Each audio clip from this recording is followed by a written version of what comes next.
தமிழ் நண்பர்கள் அனைவருக்கும் வணக்கம். அக்னிச்சிறகு சேனல் சார்பாக இந்த வீடியோவுக்கு உங்களை அன்புடன் வரவேற்பது நான் உங்கள் கௌசி. கார்த்திக் ரேவதி சீரியலுடைய இன்னைக்கு எபிசோடுக்கான ரிவ்யூ என்ன அப்படின்றத பார்க்கலாம். அதுக்கு முன்னாடி இது வரைக்கும் நம்ம சேனலை நீங்கள் சப்ஸ்கிரைப் பண்ணலைன்னா பண்ணிக்கிறங்க. கூடவே இருக்க பெல் ஐக்கானையும் கிளிக் பண்ணிக்கிறங்க. அப்போ தான் நான் போடக்கூடிய வீடியோ உங்களுக்கு உடனுக்குடன் நோட்டிஃபிகேஷனாக வரும். சரி, வாங்க வீடியோக்குள்ளே போகலாம். இன்றைக்கி எபிசோடை பொறுத்த வரைக்கும் ராஜராஜன் சாமுண்டீஸ்வரி கிட்டே பேசிட்டு வெளியில் வராங்க. அப்போ எல்லாருமே ராஜராஜனுக்காக தான் எதிர்பார்த்து நின்றுட்டுருக்காங்க. அப்போ சாமுண்டீஸ்வரியுடைய முடிவு என்னாச்சு அப்படின்னு சொல்லி பாட்டி ஒரு பக்கம், கார்த்தி, மயில் வாகனம் இவங்க எல்லாருமே கேட்குறாங்க. நான் சொல்ல வேண்டியதை சொல்லிட்டேன். சாமுண்டீஸ்வரியும் நல்லா யோசிச்சுட்டா அவள் ஒரு முடிவெடுத்திருக்கா.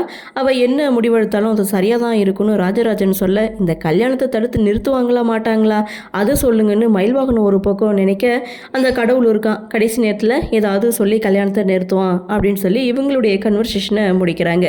அப்படியே சீனை கட் பண்ணால் மாயா மண்டபம் ஃபுல்லாக மகேஷை தேடுறாங்க. மகேஷை எங்கேயுமே காணும்.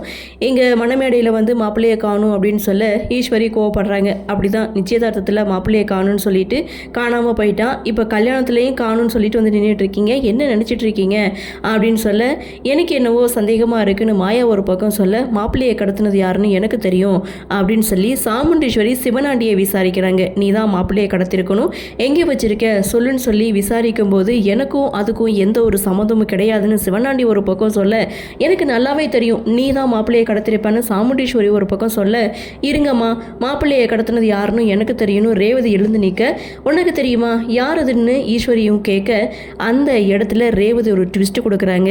என்னன்னு பார்த்தா ஏற்கனவே ரேவதியுடைய மனசில் சந்தேகம் அப்படின்ற விதையை மாயா வந்து விதைச்சிருப்பாங்க.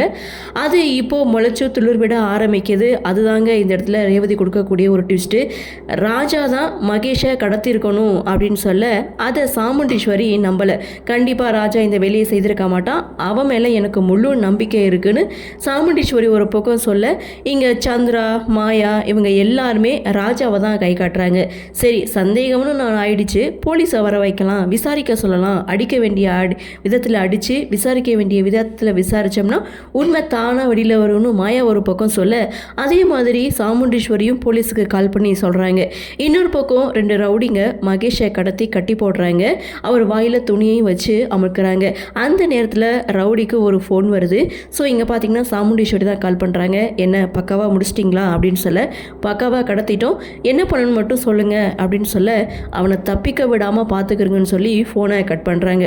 இந்த பக்கம் போலீஸும் வந்தாச்சு. மண்டபத்தில் எங்கும் தேடி பார்த்தீங்களான்னு சொல்லி விசாரிக்கிறாங்க. எல்லாமே தேடி பார்த்தாச்சு, ஆனால் மாப்பிள்ளையை காணும்னு இங்கே எல்லாருமே சொல்ல, யார் மேலே அது உங்களுக்கு சந்தேகம் இருக்கா அப்படின்னு சொல்லி கேட்கும்போது ரேவதி, மாயா, சந்திரா இவங்க 3 பேரும் ராஜாவை தான் கை காமிக்கிறாங்க. எனக்கு என்னவோ இவர் மேலே தான் சந்தேகமாக இருக்குன்னு சொல்ல, இங்கே ராஜா என்ன பண்ணுறதுன்னு தெரியாமல் நின்றுட்டு இருக்காரு. இதோட எபிசோடையும் முடிக்கிறாங்க. அடுத்து என்ன நடக்கும் அப்படின்ற ஒரு எதிர்பார்ப்பு தான். ஒவ்வொரு நாளும் ஒவ்வொரு எதிர்பார்ப்போடு தான் போயிட்டுருக்கு. ஆனால் எதுவும் நடந்த மாதிரி தெரியல. ஸோ அடுத்த எபிசோட்லையாவது ஏதாவது நடக்குதா என்னென்ன அப்படின்றத நம்மளும் பொறுத்திருந்து பார்க்கலாம். இன்றைய பகுதியை பற்றினா உங்களுடைய கருத்தை வழக்கம் போல் கமெண்ட் செக்ஷனில் பதிவு பண்ணுங்கள். இந்த வீடியோ உங்களுக்கு பிடிச்சிருந்தா லைக் பண்ணுங்கள், ஷேர் பண்ணுங்கள், மறக்காமல் நம்ம சேனலை சப்ஸ்கிரைப் பண்ணிக்கிறீங்கன்னு சொல்லி இந்த வீடியோவிலிருந்து விடைபெறுகிறேன். நன்றி, வணக்கம்.